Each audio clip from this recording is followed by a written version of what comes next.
Mortgage rates are at the lowest levels we've seen in a year. While the Federal Reserve's benchmark interest rate does not directly affect mortgage rates, they are connected. So how will a cutting cycle affect the housing market? Lawrence Yun, National Association of Realtors chief economist, is joining me now. Good to see you, Lawrence. We also have the backdrop of housing starts, which showed some weakness, the lowest since May last month. So that reflecting one part of the housing market as well. But as the Fed cuts today, what happens to mortgage rates?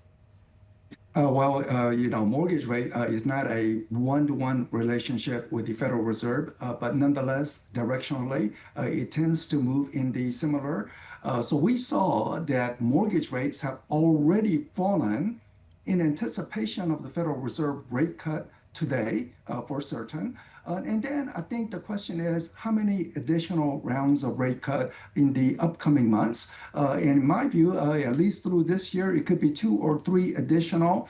And then next year, even more. So we are looking at downward cycle in interest rate market condition. This is a great news for potential home buyers who have been priced out, but now with lower rates, their purchasing power increases, and we expect more buyers to begin to knock on the door. But are we going to see any movement on price, Lawrence? Because that too, forget about the mortgage for a minute. The actual price of homes have also been an obstacle. So the home prices have been in a spectacular increase from 5 years ago. Compared now with pre-COVID condition, many markets seeing about 50-60% price appreciation, and it has really not come down in many markets. We have seen some markets like Florida and Texas, additional inventory, some price adjustment in those areas.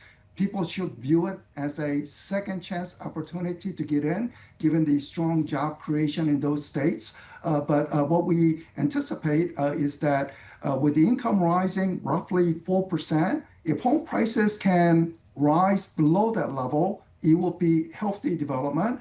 But this morning's housing permits data, which is a lowest in a year, that's not a good sign. That means we could face housing shortage again. So we need to ensure there's an adequate supply once the buyers come into the market. Any unnecessary obstacle to building more homes, those need to be removed because we need more supply to match up with the anticipated rising demand. Well, what are the biggest obstacles at this point? Well, sometimes, you ask the home builder some of the permit requirement. In some states, you could run up to even $50,000 just to get a housing permit. And then you look for the land, and then there's lack of land condition. So we have to look at all the areas, see some of the costs of construction is also rising. Maybe even the workers, do we need to train more Americans to go into trade school so they have the necessary skill to become plumbers, work in the carpentry, so we have adequate supply so that builders can keep building without facing any restrictions. So we have to look at all those angles. Well, that labor angle is an interesting one because where are those bodies coming from, right? Are those the knowledge workers who are getting displaced by AI? Because if you look at population growth, is that enough to support the labor force in something like construction? Naturally, we will let the market determine. Anytime there is a labor shortage, there will be increase in pay opportunity. And people need to remember, the construction industry actually pays above national average. And furthermore, many of the construction job is not necessarily manual job. People are sitting on a tractor, they're moving certain gears to move things. So I think people need to consider alternative. Maybe in America, we have tilted a little more towards trying to send every high school graduate into 4-year colleges. Maybe we don't need that. Maybe some people can go into trade skill and then start earning without even having a student debt load condition. So, but certainly we need more supply because demand. Once mortgage rate begins to go down, and I think the mortgage rate will go down towards 6%. If anything under 6%, consider that as a bonus. But that is clearly better than 7%, 8% that many consumers face in the past couple of years. How quickly do you think we'll get there, Lawrence? Mortgage rate right now, as you mentioned, we are already at 1 year low, 6.3%. So we are very close to that. But I think key is what the Federal Reserve communicates this afternoon about how they see the labor market, how they see inflationary pressure or disinflationary pressure out there. And then the market can sort of assess how many more rate cut there will be down the line. And then 6% mortgage rate by the year end. I think that's a clear possibility.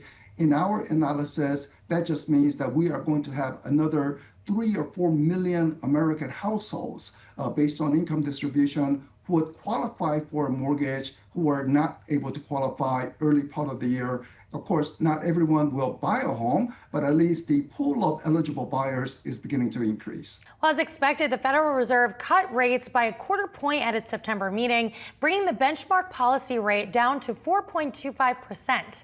Now, mortgage rates aren't directly tied to the Fed's move, but the benchmark rate can influence them.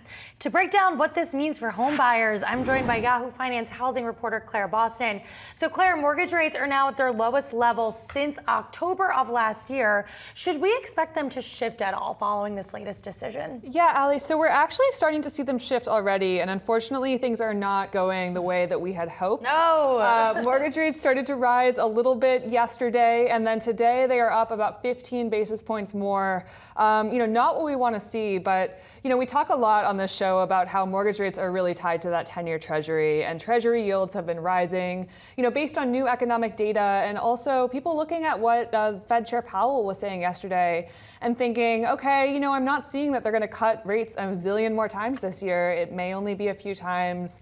Powell was talking about economic uncertainty, and so it's a little unclear kind of what the path is from here. Yeah, he was really emphasizing a lot of those risks, but the Fed did signal 2 more rate cuts from here, another one penciled in for 2026. How much of that, though, has already been baked into mortgage rates? Yeah, I think some of it was definitely already in there. It was the base case that we were going to get these additional 2 potential rate cuts this year.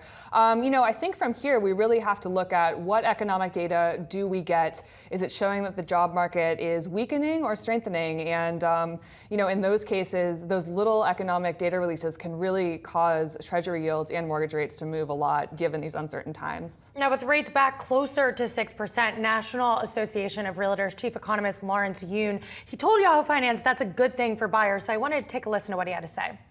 This is a great news for potential home buyers who have been priced out, but now with lower rates, their purchasing power increases, and we expect more buyers to begin to knock on the door. So, Claire, how much are these lower rates driving some uptick in activity in the housing market right now? Yeah, I think on the purchase side, it's a little bit too early to tell. Given that rates are still in this 6% area, it's still pretty hard to afford a home. But what we are seeing is a little bit of a refinancing surge.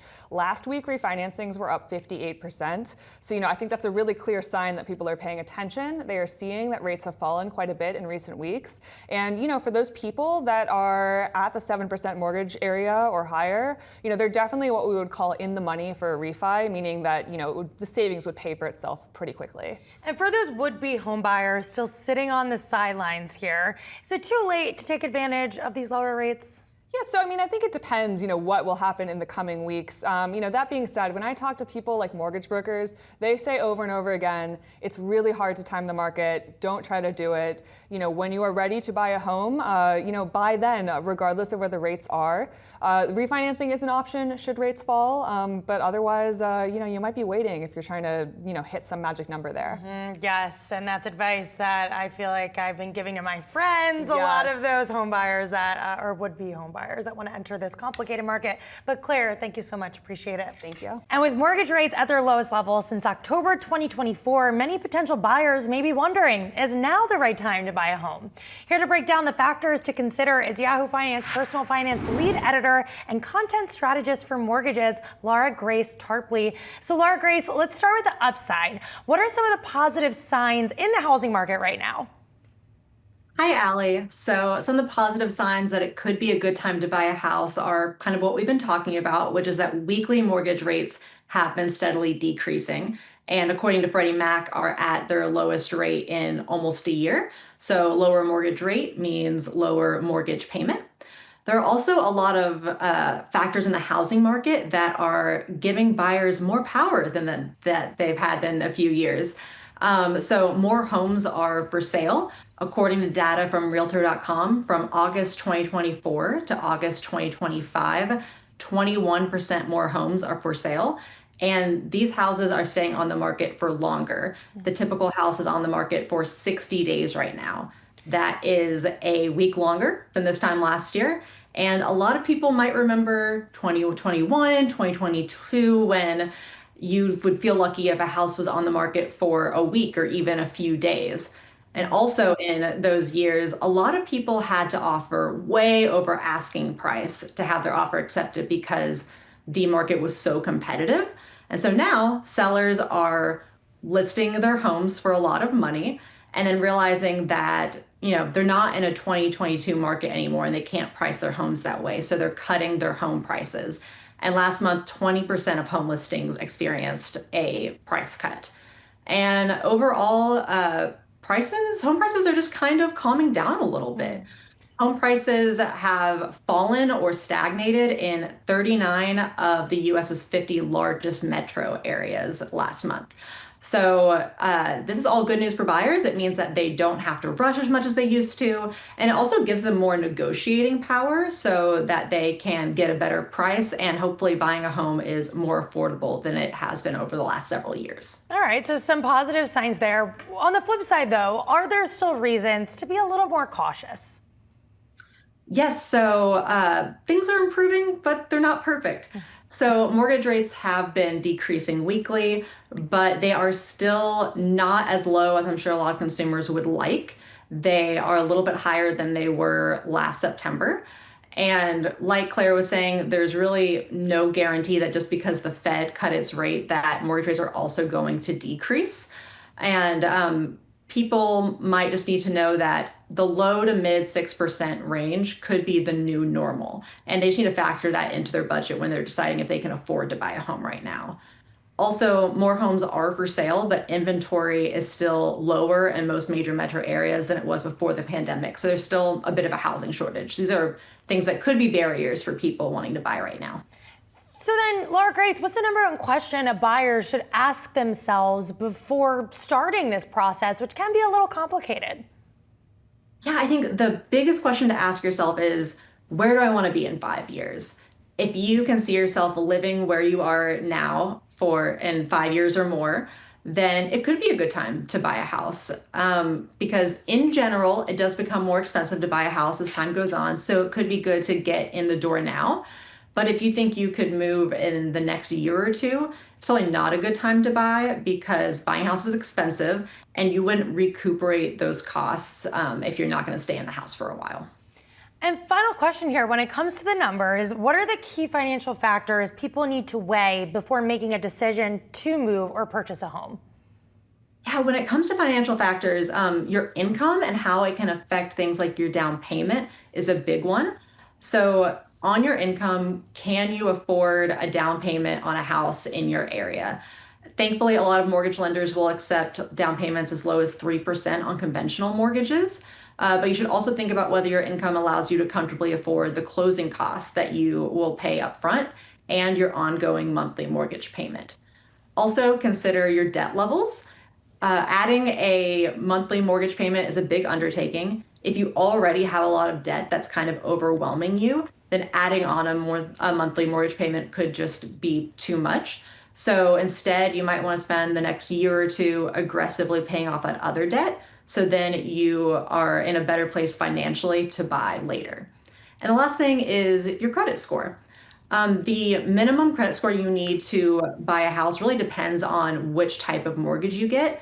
But in general, having a higher credit score just opens more doors for borrowers, and mortgage lenders tend to reward a higher credit score with a lower interest rate.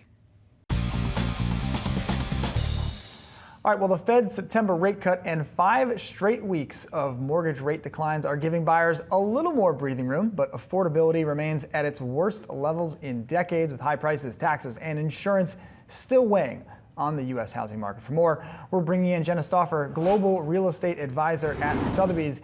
International. So Jenna, I know one rate cut won't fix everything for the housing market, but are you starting to see, as rates have come down in September, have you started to see signs of buyers getting a little more comfortable, being a little more willing to step in after things were really frozen there for about 18 months or so?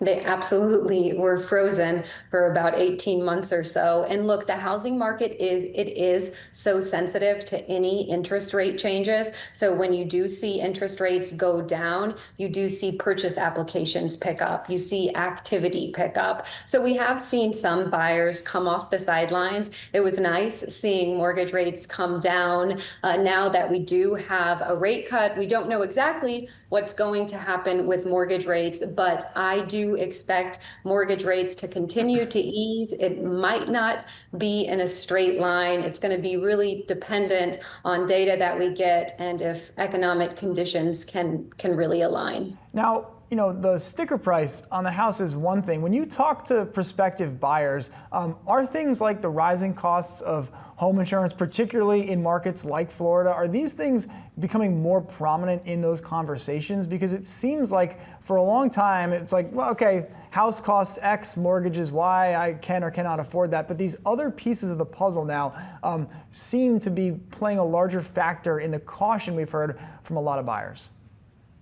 Absolutely. So it's what I call this lethal combination. This lethal combination has really been holding so many buyers back from being able to get into the housing market. And what's in this lethal combination? It's, of course, the high home prices relative to income level. It's the elevated interest rates. It's rising maintenance costs. It's rising insurance. It's rising taxes. Look, affordability is a big issue. It's really this choke point that we just continue to hit. So it's not really one factor more than the other. It's the combination of all these factors. I think a lot of the conversation we have around the housing market is around the challenges for buyers. I'm curious your view on the challenges for sellers. Are you hearing from folks who don't want to be in the market because they want a certain number, they don't think they can get it, they don't want to have their home sit? Like, what's the seller mindset in this environment as well? Because I think when both sides of the equation don't feel great, it feeds on itself. And that's, I think, why we've seen conditions in the housing market be so challenged for so long.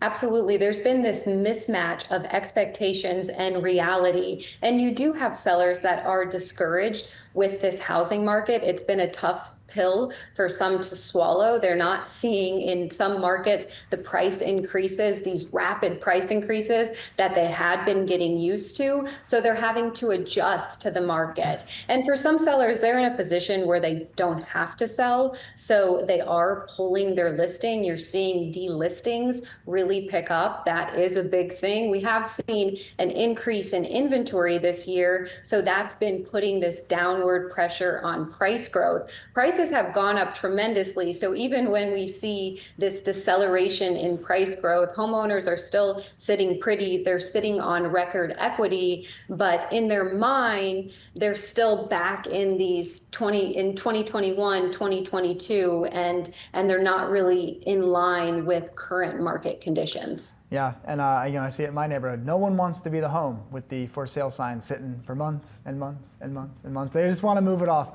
Jenna Stauffer with Sotheby's International Real Estate. Really appreciate the time. Well, mortgage rates falling to their lowest level in nearly 3 years on Monday, dipping to 6.13%. That's according to Mortgage News Daily. That's sparking a surge in refinancing, but the monthly cost of owning a home continues to climb. We're breaking down what it all means with the Fed cutting interest rates by 25 basis points on Wednesday. Joining now, we have Daniel Hale, chief economist at Realtor.com. Daniel, it's all good to see you. Let's start with that Fed decision. Curious, Danielle, what you made of it, what you think it means for the 30-year fix. Just looking at Mortgage News Daily right now, they've got that at 6.22%, Danielle. Yeah, thanks for having me, Josh. It's great to be here. So we had a big decision from the Fed today, but as big as it was also pretty widely anticipated. We know that the economy has cooled, especially the labor market, and the Fed has had its foot on the proverbial monetary brakes for a while. It's not so much slamming on the gas, but it is easing off that brake as the economy gets to a point where it doesn't need to worry perhaps quite as much about inflation and maybe needs to focus a little bit more on the labor market side of things. Now, what that means for mortgage rates is that we've already seen them come down much lower in advance of this decision today because it was so widely anticipated. I don't know that we're going to see a whole lot of additional movement lower because I don't think the Fed was overly forward-looking in its decision today. And it's clear from the projections that there's a wide range of views on possible outcomes. And the market has already baked in a lot of potential Fed rate cuts over the next several meetings. So I don't think we're going to see a lot of additional benefit. The Freddie Mac data that's out tomorrow was largely gathered before this Fed rate cut. So I do think we'll see those rates move lower. But as far as real-time rates that buyers or refinancers are going to get quoted, they're probably going to be roughly in line with where we've seen them for most of this week. So can we put a number on it, Danielle? As an economist, where would you forecast a 30-year fix, let's say 12 months from now?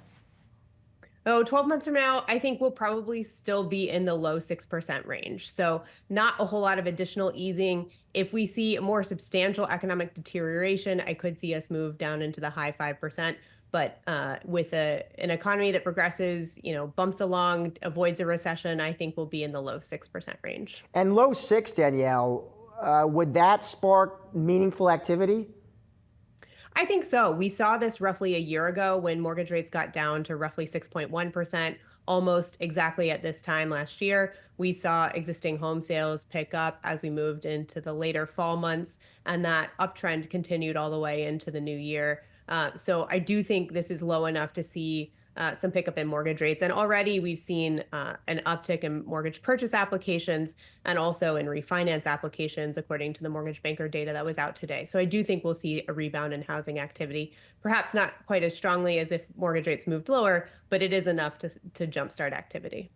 We talk a lot about the Fed, Danielle, and their impact on the housing market. What about the potential moves the Trump administration could make? We've had folks on the show say, listen, there's levers they could pull. They say, listen, we could see more deregulation. They could do more to boost supply. What do you think of that?